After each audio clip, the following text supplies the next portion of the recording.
Buying an apartment? It's a big step and a huge investment, and it's difficult to know where to find all the important information.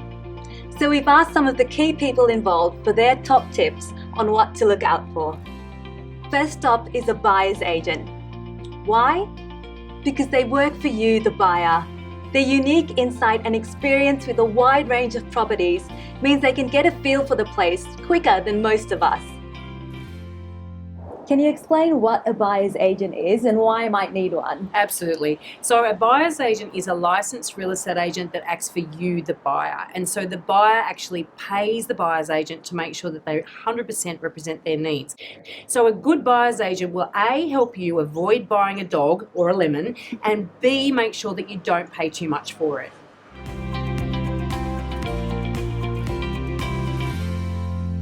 Can a buyer's agent help me understand how suitable an apartment would be? Oh, absolutely. So first of all, a good buyer's agent is actually going to take the time to understand all your requirements. And often buyers are looking sort of quite narrowly and they don't realise that they need to actually open up their parameters a little bit. And so if you have specific requirements, they'll save you a lot of time because they'll know which buildings you can have a dog in and which buildings that, have a lift or have a problem with access. What are the telltale signs that something is wrong with the building? Yes. Well, it's been well publicised that there are building defects in a lot of buildings, right? And that comes down to the design of it and also the building of the actual construction of it. But there's also how well a building is maintained and how well loved it is and how active the owners corporation are and the individual owners. And so you can see evidence of that all across the building. You can look in the gardens and see how well maintained are they. You can look at whether the building's been recently painted. Is there garbage lying around?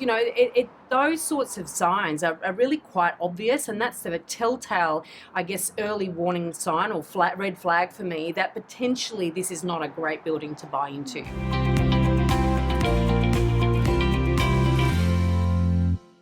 Can you tell me about the ongoing costs? There are additional costs when living in an apartment building, and they are quarterly levies or strata levies. And they're important because they basically pay or budget for the ongoing maintenance of the building and also pay for things like insurance. And if you own a house though, you have to pay those things too. It's just that you don't have to pay them in such a regular way. When buying an apartment, do I need different information as opposed to buying a house? Oh, yes, you do. So when you're buying in an apartment, you're buying in a community. So the very first thing you need to get is a strata report. So we've certainly discovered buying an apartment is very different to buying a house. Okay, so now you have found your dream home and the real estate agent has a strata search you can buy. The Strata search will give you an overview of the building as a whole, what you're buying into. It gives you a status on the day about the finances of the complex, the insurance of the building, is it correctly insured, is the Strata manager working in accordance with his requirements, what are the levies, the status of the annual minutes and the committee meetings. So it gives you a perspective of the building, its history, and hopefully a bit of what's being planned. Search helped me understand how well a building is run. If it's a big complex, there might be a building manager, and they quite often provide a building manager's report for the committee on a regular basis to tell us the goings-on in the complex, the day-to-day movements, repairs, and of course then there's also correspondence. We read the correspondence files to find out emails between owners about tenants. So we also look in the minutes for references about how well the committee is functioning as a whole, how well they get on in relation to the running of the scheme, who is in breach of bylaws, if they also are functioning well. Ready to buy? Your lawyer or conveyancer will look over the purchase contract for you. Particularly important if you're buying off the plan. And here, there are some very important things to be aware of. When buying off the plan, one of the most important clause in the contract is to understand the settlement period and the completion. A contract of the plan always provides for a sunset day and the possibility of extending it by 6 to 12 months. So the purchaser might be thinking, oh, completion 2022, but they need to understand that completion could end up being in 2023. Another very important clause that we look for in an off-plan contract is the defect period. So we want to make sure, and that it's about the lot that you purchase, that our client has that period to find out any issues with the apartment and provide the data to the developer so they can be fixed and addressed. What are the important things to check in the bylaws? When you read the bylaws, you want to see how these affect the lot and the common property. So you'd be looking for which sort of restrictions you have when renovating your unit, what requires and what does not require Strata approval. Pet restrictions, use of the common area, use of your exclusive areas. Some lots, they have the rights to exclusive areas, so you want to be aware of those things. How does the buyer know that the apartment they are shown is what's in the legal documents? We move on into the strata plan, and from the strata plan we can see the area of the lot and then any storage case or car space associated to that lot.